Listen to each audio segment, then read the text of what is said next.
just like to thank everybody. My name is Elmer Azak, and Falon was a brat from day one, and you couldn't stop loving her. I couldn't. Even though I had to run after her all the time in terrace, even to the police station. I think she was about 2 years old, 3 years old. I put gum boots on and a granny coat and a little handbag and rollers in her head, and she ran out the door. She wanted to go play down where the kids were going to school. That was one of my fondest memories. And she ended up in the police station, and she was going, talking to all the policemen that are asking who she knows and her name. And she goes, "Yeah, buddy." And they knew "Yeah, buddy." He came in and he was looking at her. He stopped playing with all the cops were all just looking at her. That's how her sense of humor was. And I guess it's something like mine. If many of you guys know me, how crazy I can get. I think that as with age, I've gotten a little bit more crazier, but a lot more mature. Because I believe that laughter is the best medicine for everybody, and it keeps you young, keeps you strong, and it keeps you healthy.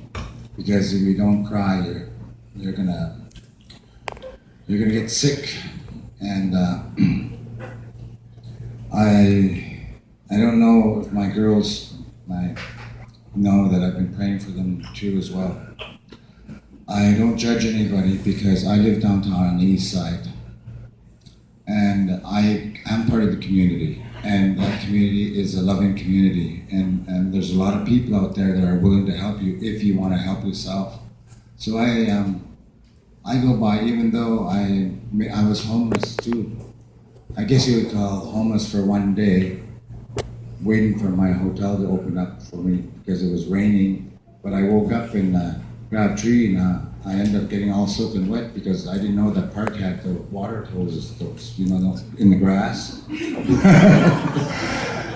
But I stood outside the Dotson, I went in and asked them, and I was I think 3 days before they let me in, but early. And I'm just, I am a product of the residential school as well. And my girls didn't know that, and Fern, I don't think she really knew that at all. I didn't tell anybody because I didn't want to deal with the issues at hand of what happened to me. And I'm telling you,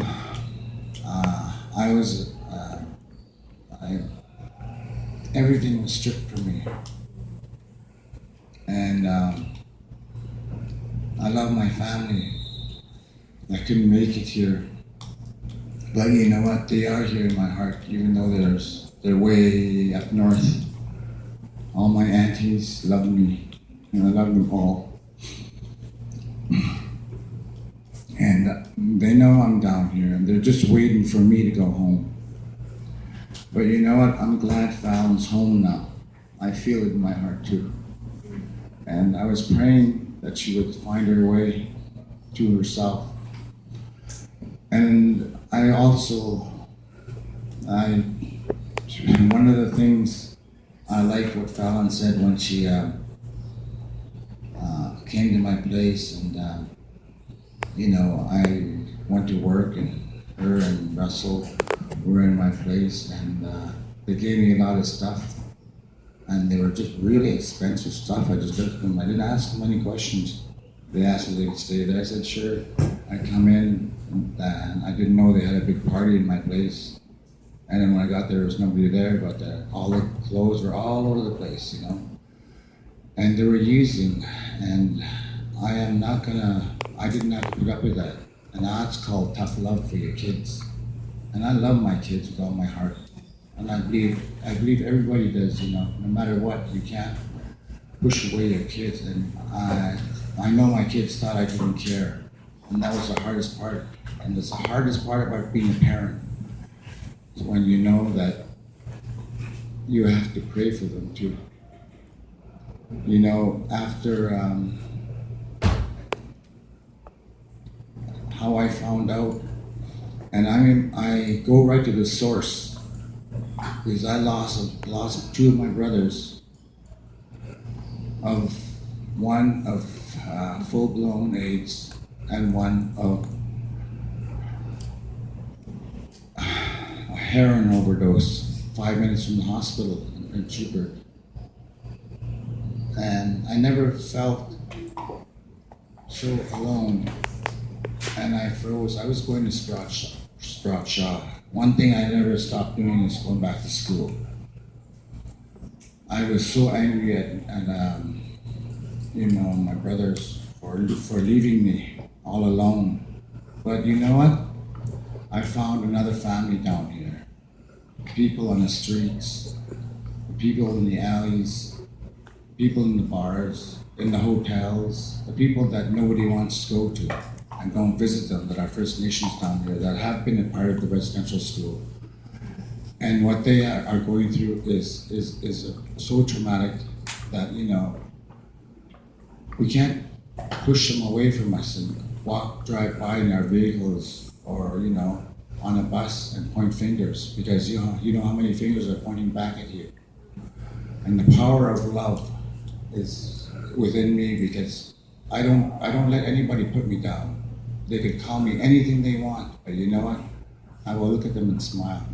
And I actually am one of those ones that will just go up to you and hug somebody or give them something. And Falon and I actually have a connection so close that it's funny. I got scared because both of us looked at each other because we said the same thing. And we said, okay, let's go with it. Or we was going to say the same thing, and we just kept repeating each other. I said, don't copy me. And she said, you don't copy me. And that's how, that's how we are,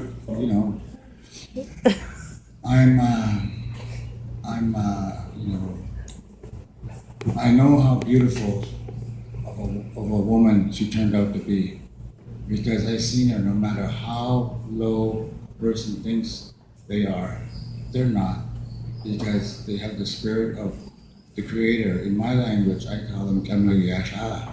I speak to people in the Shka as well. It's an Al-Ghani. I'm not lying, because you have to walk the walk.